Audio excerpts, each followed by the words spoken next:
Good afternoon, everyone, and welcome to episode 37 of Lead Strong. And I think it was yesterday that the BBC was 100 years old, and here we are impersonating a couple of BBC Newsnight presenters, maybe. But yeah, delighted to be back for episode 37 on the topic of well-being with two wonderful guests. My name's Steph Hopper. I'm one of the directors of the talent practice at Capfinity.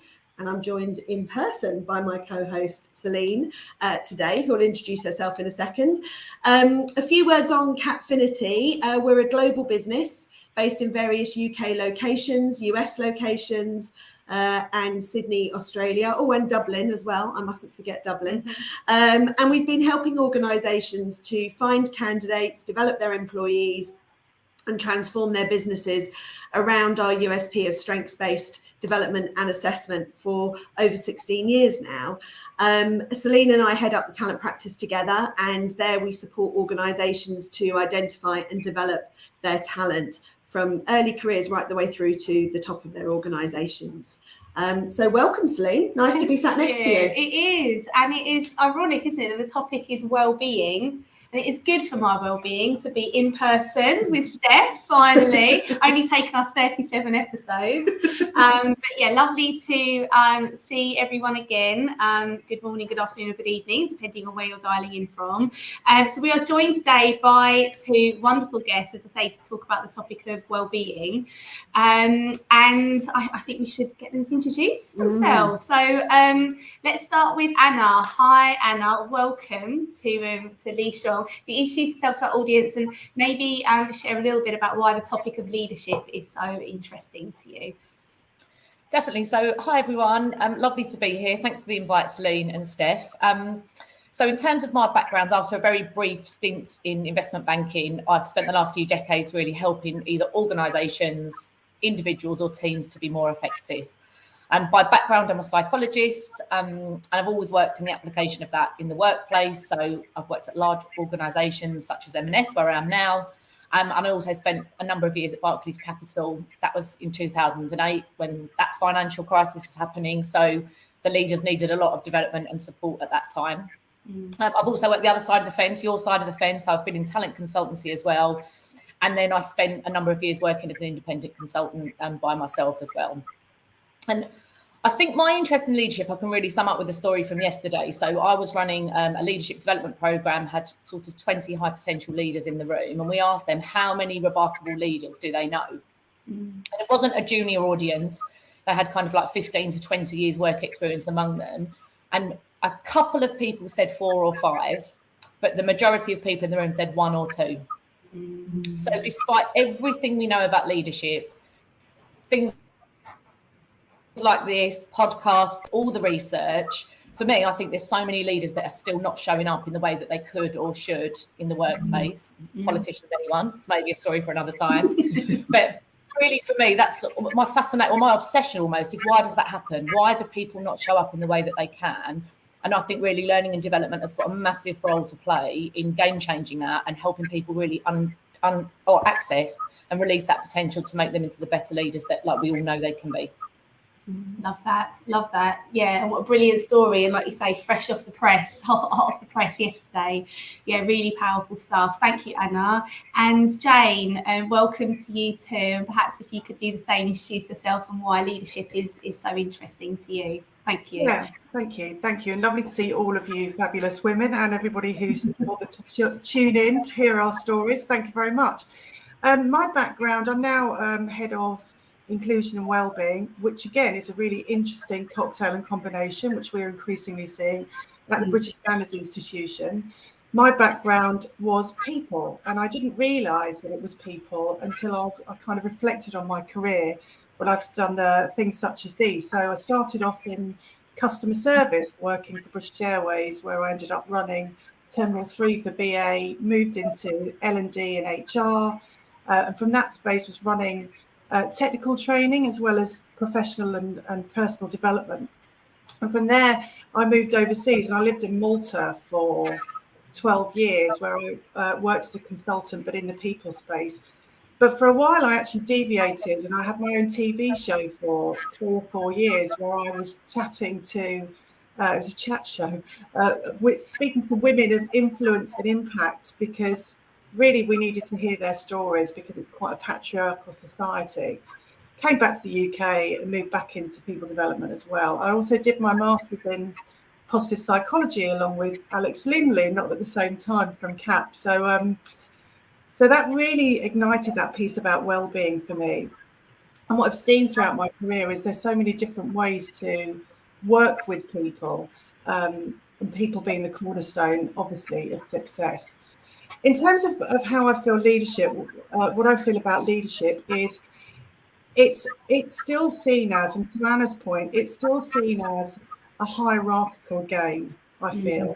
It's still seen as something that is a status symbol, something that you showcase, that you wear as a badge of honour, rather than actually something that drives meaningful change in people. So we can achieve targets in organisations, but really, how do we make that impact to the individuals? So going back to that people piece, how often do leaders really use their authentic selves? They know how to do it at home, right? You know how to be yourself at home and be your best self. But to bring that and to connect with people, to get the best from people. And I think authenticity for me is key. And that for me is driven through culture. Do we have the permission to be ourselves in the workplace? Wonderful. Thank you so much. Great to have both of you with us. And I think it's a topic that both of you have lots to say on. I know you have, from exchanging a few messages in advance before today. So today we're going to talk very much about well-being and investing in the whole person when we're developing leaders. And we did some research interviews at the beginning of this year. I do believe Anna might have been one of the people I interviewed, actually, if I think back.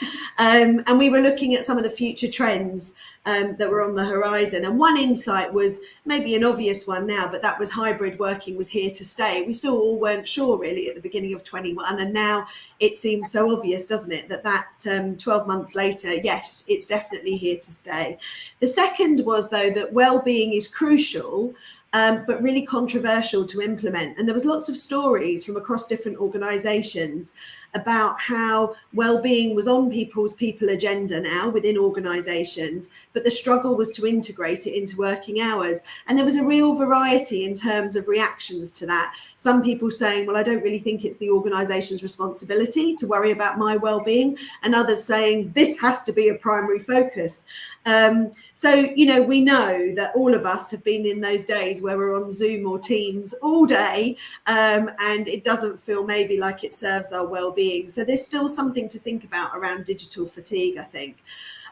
We also know that performance psychologist Dr. Lur, her research shows that there were 4 types of energy which we need to harness to lead and work effectively. So our physical energy, our mental energy, our emotional energy, and our spiritual or spirit energy. And spirit energy is derived from having something sort of a bigger sense of meaning or purpose. The others, I think, are fairly obvious in terms of their definition.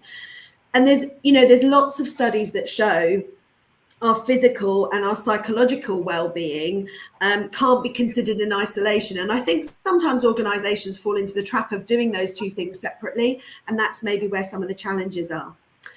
So first question to you both, and I'll come to Jane first of all, is what can it look like to focus, I guess, on the whole person, Jane, when it comes to developing leaders? And what are the benefits that you've observed of doing that?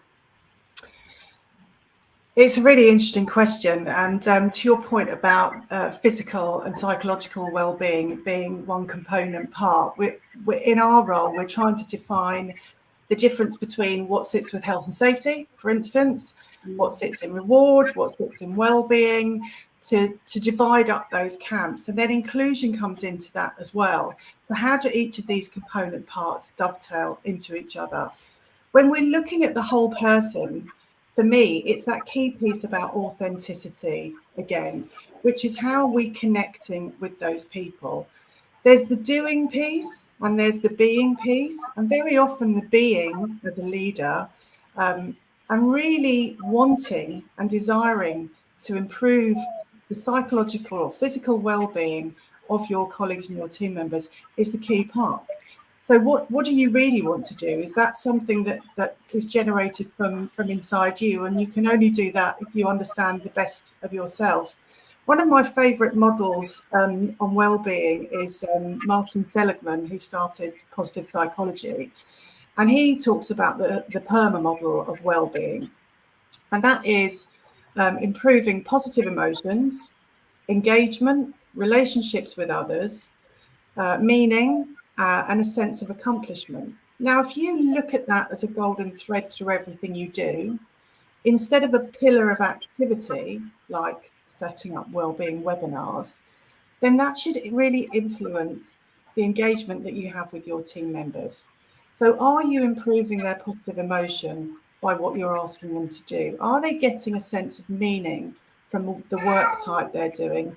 Do they have good relationships in the workplace, etc.? So running that as a golden thread rather than having pillars of activity. You still need those pillars of activity. You need to be delivering content, services for people, but actually it's about the embedding of everything that well-being is a consideration in absolutely everything you do. My cat telling me he needs to leave. Yes. I love the fact that the cat likes Seligman's model. That's, that's good. Big supporter. Yeah, big supporter. It's really good.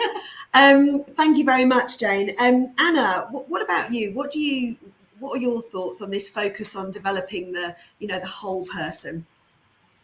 Yeah, I totally agree with Jane that looking at that whole person, it's defining what that means. And I think where Jane's got that lovely analogy of sort of being and doing, how I've always approached it is to think about kind of inner game and outer game. And again, that whole person development has to do both. So, if you take, and I'm not a professional tennis player, just as I didn't have that in my intro, but if you imagine a professional tennis player, they have to be able to serve, to do left hand, backhand, volleys, everything else. But when you get two amazing tennis players on the court and they can do all those things, the things that will make a difference to their match or their game is not those outer game skills. It will be what's going on the inside. What are they telling themselves? What's their mindset? What frustrations have they brought with them that day? And I think leaders and leadership is exactly the same. We always focus on that outer stuff. How do you communicate? How do you impact? How do you inspire people? And we spend so kind of little time on the inner game. What's actually going on for that person? How are they showing up at work? What stories are they telling themselves? And I think if you can get development to talk to both, I've probably got a preference for doing more inner game than outer game. And I think if you are going to do both, it's where do you start? And I think we often start with the outer game. So you're not having the impact you need on your team. Your team are burnt out and demoralised. Or let's go on a course and fix that and we'll all learn about healthy habits. But we never do the inner game stuff. So if you fundamentally believe in that go, go, go mentality, it's that belief you need to work on, not just having a better diet or having more sleep. Because when you've changed the belief, the behaviours will follow. So it's how you balance. And I think where you are in your leadership journey will be different, but you've got to do both. You've got to do a balance of inner and outer to really, really see any impact on well-being and then performance. I think they follow. I think if you can get the well-being right, I think the performance will come. So there's a personal and a professional benefit to doing that sort of development.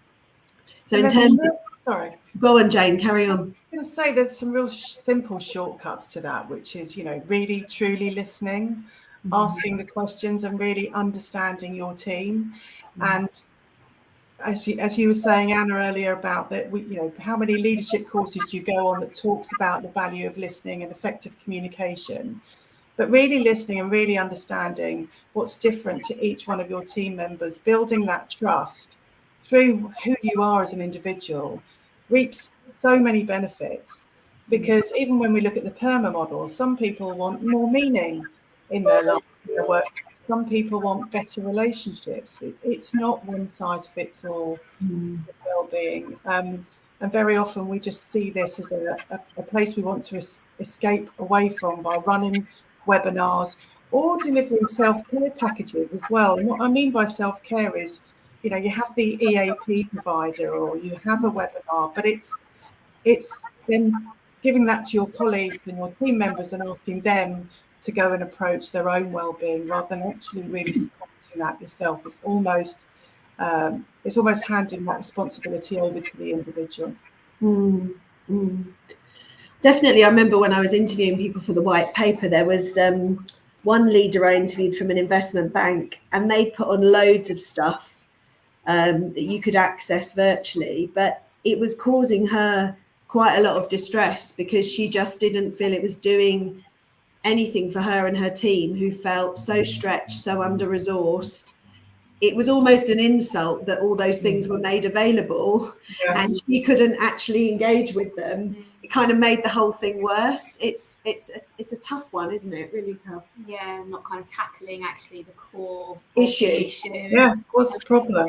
Yeah, feeling that if people are saying they're burnt out and they're working hard and their targets are high and they're doing lots of working hours and overtime, and then we're reporting back that wellbeing's low.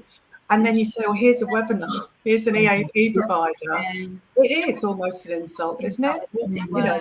It's a sticking plaster, isn't it? It just covers up the problem. It's not going to fix it, or you're not getting at the symptoms, you're not getting at the root cause, you're just sticking something over the top. And that's why they don't have any impact, because it's like putting a plaster on a 6-inch wound. It's not going to make it go away. Yeah, and I guess there is something around acknowledging the complexity of what's at play here, isn't it? And actually engaging with these models that you've both described, and kind of how deep rooted all of this is, and taking the time to look at it in that holistic way. Lots of really amazing kind of hints and tips there already for the audience, and love this notion of looking at leaders and leader development through this very holistic lens. And of course, we know that part of the role of leaders is to influence how other people behave and to influence the culture of the organisation. And it's interesting when you think about the leaders in organisations and the people they are leading, and very typically, people in more senior positions, perhaps arguably, have more flexibility within their day to maybe take time out to do things like exercise. And there's quite a lot of research around that shows that actually that can be quite harmful. More junior people who are typically more desk kind of attached, going, oh, well, it's fine for you because you can structure your day, but actually I have to clock in, I have to clock out. So there's a bit of discrepancy there. And then the Gen Z's research, that's out there around actually Generation Z wanting to and expecting to be able to speak more freely about their well-being, and for this to be a higher priority item. And the fact that by 2030, I think it's 30% of the working population is going to be Gen Z. That's throws in another angle of complexity, doesn't it? Because how do leaders kind of create that environment? And I guess that's my question really, is, on top of the role modelling that leaders can do, what else can leaders do we think, in organisations to help everyone in the company feel empowered enough to look after themselves, both physically and their mental well-being? And specifically, around this open discussion, how can they empower an open discussion about this, and help everyone to look after themselves? I'll come back to Anna again in the first instance for that. What ideas, what tips have you got, Anna, for that? I mean, I feel like if I had the tip, that could be your viral video there, Celine, if we knew the answer to the question. Come on, deliver. I mean, it's hard, right? And I feel sorry for leaders because they're tasked with, doing it for everyone else as well as doing it for themselves. And I know you said outside of role modelling, but I do want to come back to that, because I think actually that's the golden nugget for me. Yeah. I think the whole time a leader is standing up saying, invest in your well-being, etc., but you can see that they're frazzled, they're burnt out, they're not making good decisions. I think you're undoing the good work that you're trying to do. So it's not about role modeling, it's about like living it. I think for me, if leaders can really recognise, how do I show up as my best self every day? And sometimes that might be a run, but sometimes that's just having space. You're on that treadmill. Sometimes it needs to go faster, and that's what the business demands, and that's what you need to do. But sometimes you need to get off. And I think if they can demonstrate that they understand that about themselves, that's what they can then encourage in others. But I sometimes feel we're a bit that like do as I say and not as I do, or even worse, HR are saying one thing that sits from wellbeing or an employee experience team, but the leaders in the business are showing up differently. Yeah. You just get attention that's going to break things. So I know you said not role modeling, but I feel like it starts there because that's the catalyst for change. Yes. Yeah. I think on a really practical level, though, it's also about moving away from this one size fits all, because I'm sure you've seen it before. It's like, we're going to invest in wellbeing so everyone can go to yoga. Or everyone. Some people literally hate exercising. They like to go home. They like to have a big glass of wine and watch rubbish on Netflix. But if that makes them feel better, that makes them feel better. And I think, again, how do leaders lean into that really individualistic nature of wellbeing is critical. And then that's almost drives me away from kind of organisation-led initiatives, because I think they put you in a bit back to the sheep dip. And actually, you've just got to believe that wellbeing is something that people have to find themselves. You as an organisation have a responsibility to let them do it. But I think what it is and what's really going to help them thrive, I don't think we're not doctors. We can't prescribe that for other people. So I think there kind of have to be some self-diagnosis. And then that talks to your different generations as well. Let them work out what it is for them. But when they've found it out, let them do it. And listening to you speak, Hannah, it's really interesting because there's all the kind of inclusion theme running through, and Jane, in your intro, that's your role, right? They're together because I'm hearing a lot around breaking down one's own bias, as you said. Like, this is what makes me feel better. It's not what's going to make Steph feel better. So actually, is that why they're together in your role, Jane?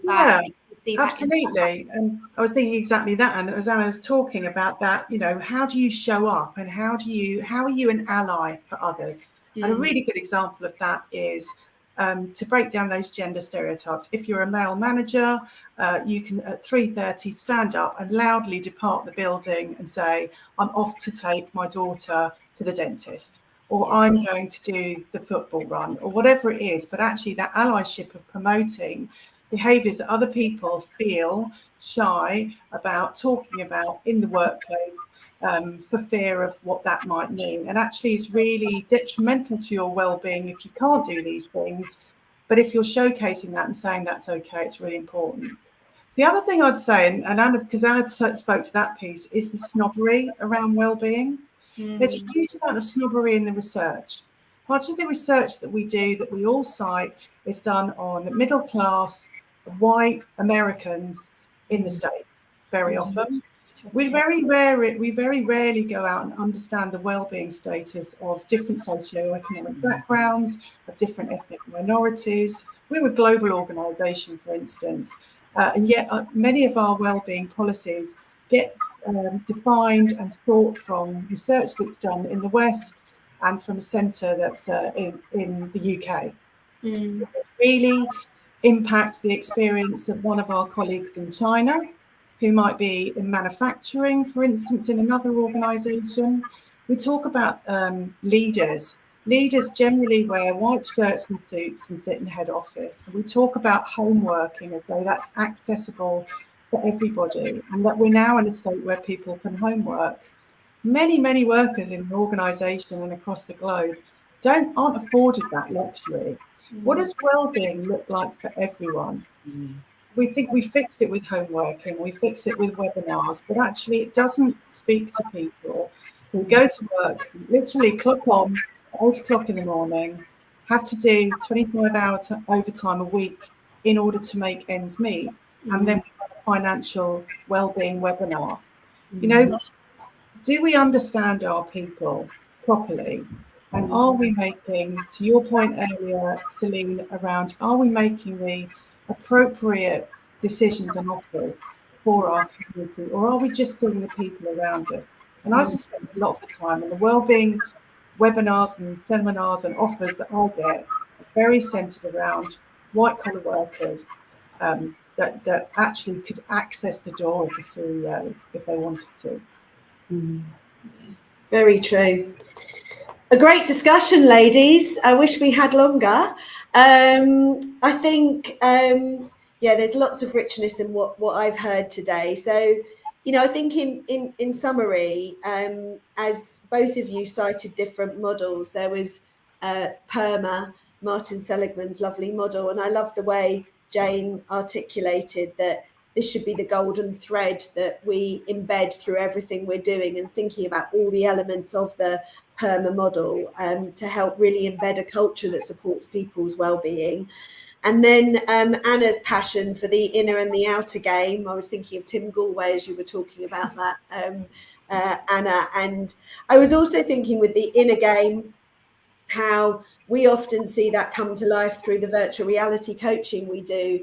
And often people break down. It's not, we now have to warn our clients, it's not unusual for someone to end up in tears, because it's profound and it really goes to that core. But how important that is when we're developing leaders, because we often focus on the outer, and the inner is really where probably the change can come.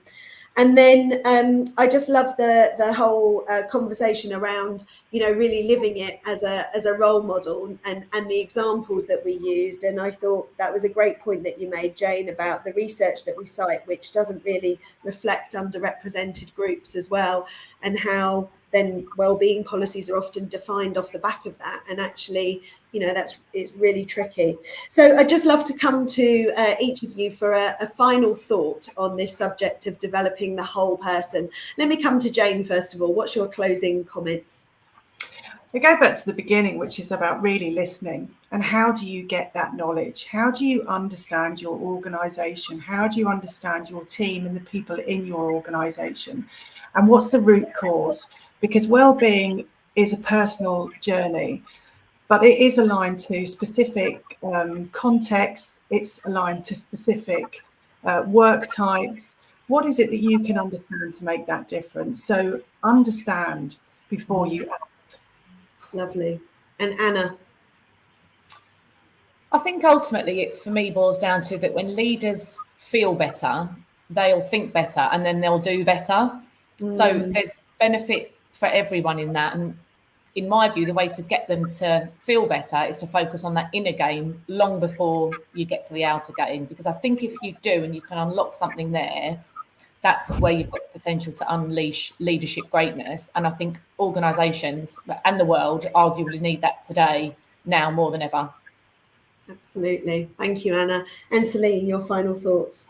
Yeah, it's been a really fascinating conversation. And I think the thing that really sticks with me, echoing really what Anna was just saying around, you know, well-being is in service of commercial performance and commercial success.